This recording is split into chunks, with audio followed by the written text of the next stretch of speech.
안녕하세요, 뚜벅이 여러분. 책 속의 맛집 유튜브 변진서입니다. 유튜브 구독, 좋아요하고 앞으로 다양한 책 이야기 나눠요. 오늘은 환경의 심각성을 제대로 알려주는 책을 가지고 왔습니다. 환경 도서의 고전 중의 고전, 바로 짠! 레이첼 카슨의 침묵의 봄입니다. 요즘 환경 오염이 우리가 몸소 느낄 수 있을 만큼 심각해졌잖아요. 그래서 환경 보호의 중요성이 그 어느 시대보다 중요해졌는데요.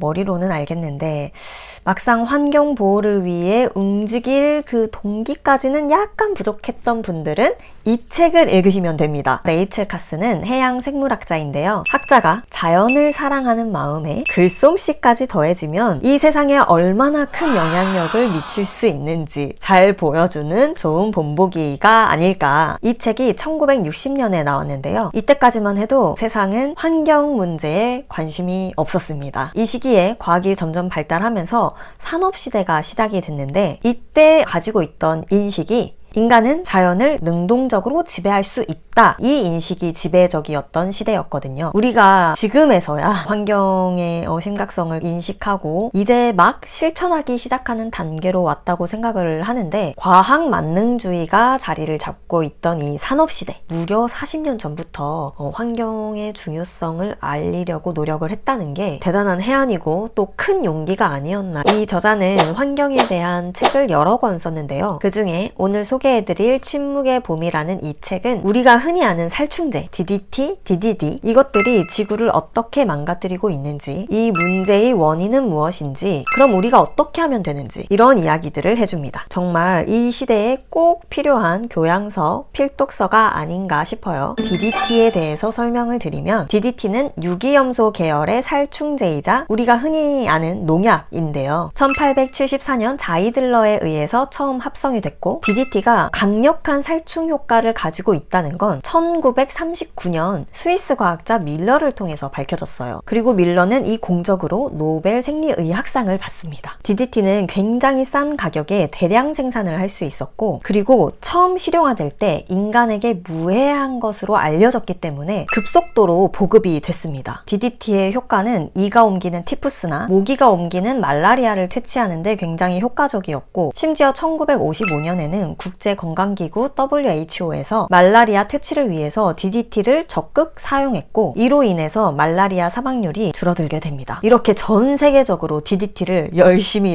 사용하고 있었는데 1957년부터 DDT의 유해성에 대한 의문이 제기되기 시작했고, 1962년 드디어 침묵의 봄이 출간되면서 유해성에 대한 인식이 대중들에게 널리 퍼졌던 것이죠. 이 DDT라는 성분은 한번 흡수가 되면 잘 분해되지 않고 우리 몸속의 지방 성분에 축적된다고 설명되어 있어요. 농약으로 뿌렸던 DDT 성분이 땅속에 스며들어서 식물에 흡수되고 그 식물을 먹은 인간이나 동물들에게 영향을 미치게 되는 거죠. 결국 1970년 미국에서 진행한 연구에 따르면 인간의 몸에서도 DDT가 검출이 됐고, 이 DDT는 인간의 몸에서 에스트로겐과 비슷하게 작용하는 내분비계 교란 물질로 활동을 한다고 합니다. 국내에서 사용 금지를 한 지 38년이나 됐는데 이 DDT가 사용된 농작물을 섭취하지 않은 어린이의 몸속에서도 DDT가 검출이 되었다는 거죠. 자, 그러면 근본적인 문제는 무엇일까? 이 책 속에도 등장을 하는데요. 경제입니다. 한마디로 돈을 벌 수 있다는 거죠. 근데 돈을 벌겠다는 그 자체가 문제가 아니라 돈만 벌면 돼 라는 이기주의적 인식이 문제가 아닐까. 돈을 많이 벌고 싶다랑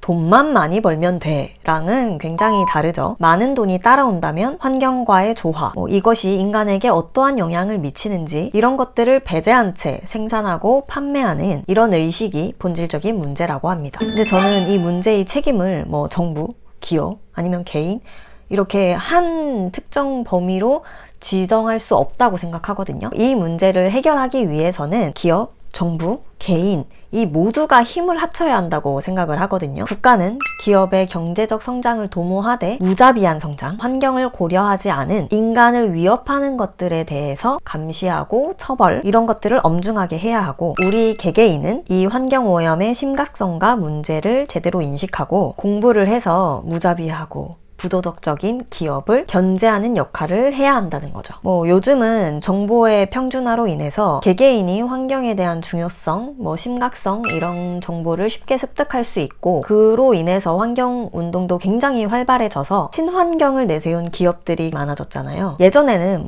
나 하나쯤이야 그 생각이 옳을 수도 있었다면 이제는 좀 다르지 않을까. 이제는 온라인이 너무 발달되어 있기 때문에 내 생각과 행동이 내가 살고 있는 이 공간을 초월해서 영향을 미치잖아요. 그렇기 때문에 개개인이 할 일은 공부를 해야 합니다. 환경에 대한 공부를 한 우리가 기업과 정부를 감시를 해야 하고, 그로 인해서 친환경적인 제품을 개발하는 기업이 많아져야 할 것이고, 정부의 정책도 친환경적인 정책이 많이 나오게 되겠죠. 사실 이 책에서 다루고 있는 건 DDT나 DDD 같은 살충제에 대한 거지만, 이 책의 핵심은 DDT라는 그 오염 매체가 문제인 게 아니라 자연과 인간이 함께 어우러져서 발전을 하겠다는 그런 마음가짐, 과학 만능주의와 자본 이기주의가 얼마나 위험한지에 대한 문제인식, 이런 본질적인 문제는 시대를 관통하는 것이 아닐까. 오늘도 책 이야기 나눠주셔서 정말 감사드리고요. 이 영상이 도움이 되셨다면 구독, 좋아요, 그리고 알람 설정까지 해주시고 앞으로 더 많고 더 다양한 책 이야기 나눴으면 좋겠습니다. 그럼 저는 다음에 또 다른 책 이야기로 찾아뵙겠습니다. 안녕.